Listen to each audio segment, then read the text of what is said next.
ಆತ್ಮೀಯ ವಿದ್ಯಾರ್ಥಿಗಳೇ, ರಾಜ್ಯ ಮಟ್ಟದ 3ನೇ ಪೂರ್ವ ಸಿದ್ಧತಾ ಪರೀಕ್ಷೆಯ 5 ಅಂಕದ ಪ್ರಶ್ನೆಯನ್ನು ನಾವು ಇವತ್ತಿನ ಅವಧಿಯಲ್ಲಿ ನೋಡ್ತಾ ಇದ್ದೇವೆ.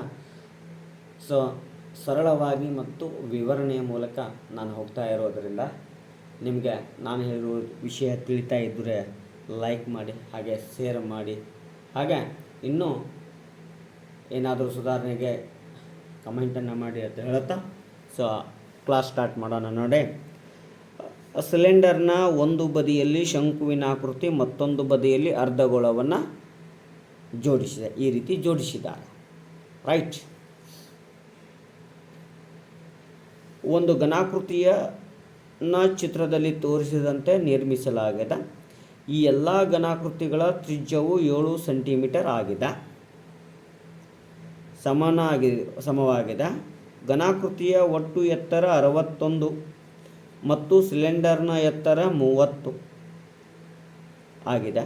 ಪ್ರತಿ 100 ಸೆಂಟಿಮೀಟರ್ ಸ್ಕ್ವೇರ್ಗೆ 10 ರಂತೆ ಘನಾಕೃತಿಯ ಹೊರಭಾಗಕ್ಕೆ ಬಣ್ಣ ಹಚ್ಚಲು ತಗಲುವ ವೆಚ್ಚ ಕಂಡುಹಿಡಿಯಿರಿ ಹಾಗೂ ಘನಾಕೃತಿಯ ಘನಫಲ ಕಂಡುಹಿಡಿಯಿರಿ ಅಂತ ಹೇಳಿದ್ದಾರೆ.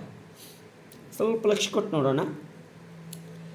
ಒಟ್ಟು 61 ಐತ್ರಿ, ಸಿಲಿಂಡರ 30 ಐತಿ, ಇದು 7, ಹಾಗಾದರೆ 37 ಆಯಿತು. 61ರಲ್ಲಿ 37 ತೆಗೆದ್ರೆ ಎಷ್ಟು ಉಳಿಯುತ್ತೆ? 24 ಉಳಿತದ.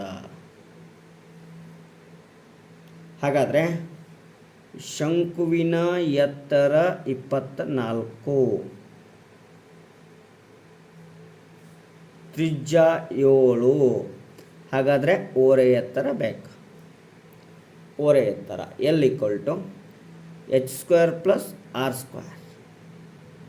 Root of h² 24² + 7². 24ರ ವರ್ಗ 576 ಪ್ಲಸ್ 49. ಎಷ್ಟಾಗುತ್ತೆ ರೀ ಅಂದರೆ 625 ಆಗುತ್ತಾ. 625ರ ವರ್ಗಮೂಲ 25. L = ಸಿಕ್ತು. ಇನ್ನು ಘನಾಕೃತಿಯ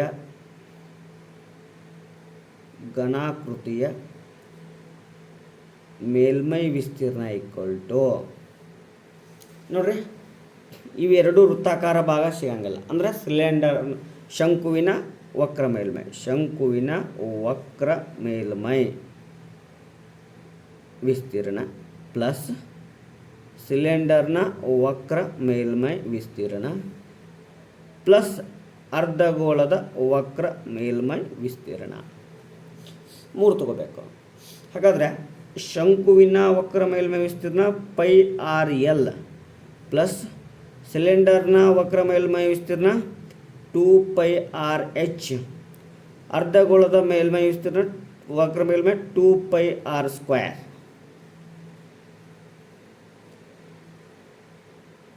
ಹಾಗಾದರೆ ಮೊದಲು ಏನು ಮಾಡೋಣ? πr ಸಾಮಾನ್ಯ ತೆಗೆಯೋಣ. ಉಳಿದಿದ್ದು L + 2h + 2 r² ಅಂದರೆ 6 ಉಳೀತು. π ಅಂದರೆ ಗೊತ್ತಿರಬೇಕು, 22 7 ತ್ರಿಜ್ಯ 7 ಬ್ರ್ಯಾಕೆಟ್ L 25, 2 h 30 ಪ್ಲಸ್ 2 ತ್ರಿಜ್ಯ 7. 7 ಎಷ್ಟು ಉಳೀತದ್ರೆ 22 ಉಳೀತು. Into bracket 25 plus 30 × 2 60 plus 2 14. 22 into 25 60 85, 85 95, 4 ಕೂಡಿಸಿದ್ರೆ 99. 22 × 99 ಮಾಡಿದರೆ 2178 ಸೆಂಟಿಮೀಟರ್ ಸ್ಕ್ವೇರ್ ಆಯಿತು. ಹಾಗಾದರೆ 100 ಸೆಂಟಿಮೀಟರ್ ಸ್ಕ್ವೇರ್ ಬಣ್ಣ ಹಚ್ಚಲು ತಗಲುವ ವೆಚ್ಚ 10 ರೂಪಾಯಿ ಆದರೆ 2178 ಸೆಂಟಿಮೀಟರ್ ಸ್ಕ್ವೇರ್ ಬಣ್ಣ ಹಚ್ಚುವ ವೆಚ್ಚ 2178 × 10 / 100 ಹಾಗಾದರೆ ಎಷ್ಟು ಉಳಿತದ್ರೆ 217.8 ರೂಪಾಯಿ. ಹಾಗಾದರೆ ಸರಿಸುಮಾರು 218 ರೂಪಾಯಿ. ಇನ್ನು ಘನಫಲವನ್ನು ಕಂಡುಹಿಡಬೇಕು. ಸೊ ಘನಾಕೃತಿಯ ಘನಫಲ ಈಕ್ವಲ್ ಟು ಶಂಕುವಿನ ಘನಫಲ ಪ್ಲಸ್ ಸಿಲಿಂಡರ್ನ ಘನಫಲ ಪ್ಲಸ್ ಅರ್ಧಗೋಳದ ಘನಫಲ. ಶಂಕುವಿನ ಘನಫಲ 1/3 πr² h1 ಅನ್ನೋಣ, ಯಾಕೆ ಎತ್ತರಗಳು ಬೇರೆ ಬೇರೆ ಅದಾವೆ, plus πr² h2 plus 2/3 πr³. ಏನು ಮಾಡೋಣ, πr² ಸಾಮಾನ್ಯ ತೆಗೆನ, ಉಳಿದಿದ್ದು 1/3 h1 plus h2 plus 2/3 r. Pi 22 ತ್ರಿಜ್ಯ 7 × 7 ಬ್ರಾಕೆಟ್ 1/3 h1 ಎಷ್ಟು ಬಂದದ್ರಿ 24 ಐತಿ ಶಂಕುವಿನದು, ಪ್ಲಸ್ h2 30 ಪ್ಲಸ್ 2/3 × 7 ಈ 7 3 1 3 8. So 22 154 bracket 8 plus 30 plus 2 14 ಬಾಗಿಲೆ 3. So 3 1 3 4 12, 2 ಉಳಿತು, 3 6 ಹಾಗೆ 3 6 ಉಳಿತಾ ಇದೆ. 154 8 ಪ್ಲಸ್ 30 ಪ್ಲಸ್ 4.66 8 ಪ್ಲಸ್ 30 38 38 4 42 154 42.66. ಸೊ ಎರಡನ್ನ ಗುಣಾಕಾರ ಮಾಡಿದರೆ ಎಷ್ಟು ಬರ್ತದಪ್ಪ ಅಂದರೆ 6569.64 cm³. ಇನ್ನು ಸರಿಸುಮಾರು ಹೇಳಬೇಕಾದ್ರೆ 6569 ಇದ್ದಿದ್ದು ಎಷ್ಟಾಗುತ್ತೆ 70 cm³. ಈ ರೀತಿಯಾಗಿ ಸಮಸ್ಯೆ ಬಿಡಿಸ್ಬೇಕಾಗುತ್ತಾ. ನೆಕ್ಸ್ಟ್ ಸಮಸ್ಯೆ ನೋಡೋಣ, ಕೊನೆಯ ಸಮಸ್ಯೆ. ಇದು ಅರ್ಥ ಮಾಡ್ಕೊಳ್ರಿ ವಿದ್ಯಾರ್ಥಿಗಳ, ಅಭ್ಯಾಸದಲ್ಲಿರುವಂತಹ ಪ್ರಶ್ನೆನೇ ಕೊಟ್ಟಿದ್ದಾನೆ. ಒಂದು ಪಾತ್ರೆಯು ತಲೆ ಕೆಳಗಾದ ಶಂಕುವಿನ ಆಕಾರದಲ್ಲಿದೆ. ಅದರ ಎತ್ತರ 8 ಸೆಂಟಿಮೀಟರ್, ತ್ರಿಜ್ಯ 5 ಸೆಂಟಿಮೀಟರ್ ಆಗಿದೆ.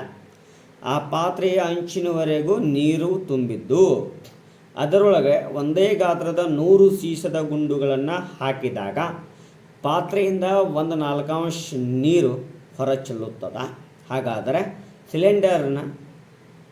ಹಾಗಾದರೆ ಸೀಸದ ಗುಂಡಿನ ತ್ರಿಜ್ಯ ಮತ್ತು ಘನಫಲ ಕಂಡುಹಿಡಿಯಿರಿ. ಅರ್ಥ ಮಾಡ್ಕೊಳ್ರಲ್ಲಿ ಏನಪ್ಪ ಅಂದರೆ, ಶಂಕುವಿನ ಘನಫಲ ಈಕ್ವಲ್ ಟು ಗೋಳದ ಘನಫಲ. ಸೊ ಎಷ್ಟು ಗೋಲಿ ಹಾಕ್ತಾ ಇದ್ದಾನೆ, n ಗೋಲಿ ಹಾಕಿದಾಗ ಎಷ್ಟು ನೀರು ಹೋಗುತ್ತಾ 1/4 ನೀರು ಹೋಗುತ್ತಾ. 1/4 ಶಂಕುವಿನ ಘನಫಲ 1/3 πr² h. ಗೋಳದ ಘನಫಲ 4/3 πr³ ಇಂಟು n. ಎಷ್ಟು ಗೋಳ 100 ಗೋಳ. ಸೊ ನೋಡ್ರಿ, ಛೇದ ಪೈ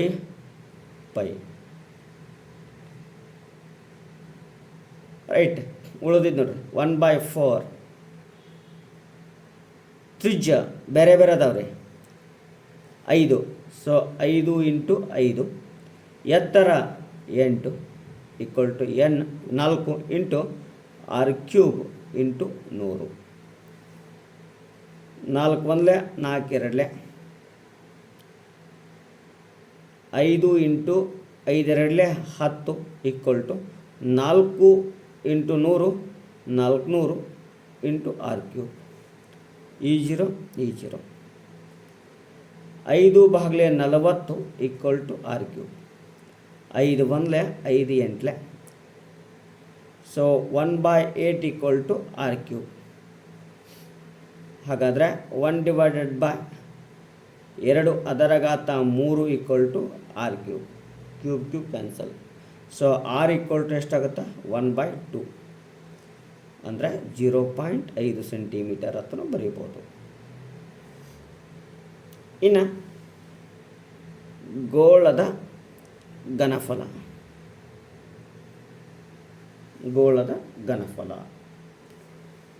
4/3 ಪೈ ಆರ್ ಕ್ಯೂಬ್.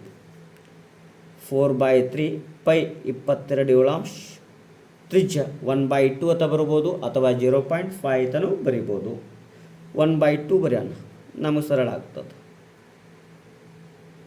2 1 2 2 2 1 2 1 2 11.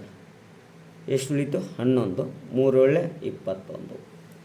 11/21 ಭಾಗಾಕಾರ ಮಾಡಿದ್ದೇವೆ ಅಂದ್ರೆ 0.523 ಸೆಂಟಿಮೀಟರ್ ಕ್ಯೂಬ್. ಸೊ ಒಂದು ಗೋಳದ ಘನಫಲ. ಈ ರೀತಿಯಾಗಿ ನಾವು ಸಮಸ್ಯೆಯನ್ನು ಏನು ಮಾಡ್ಬೋದ್ರೆ ಬಿಡಿಸ್ಬೋದು.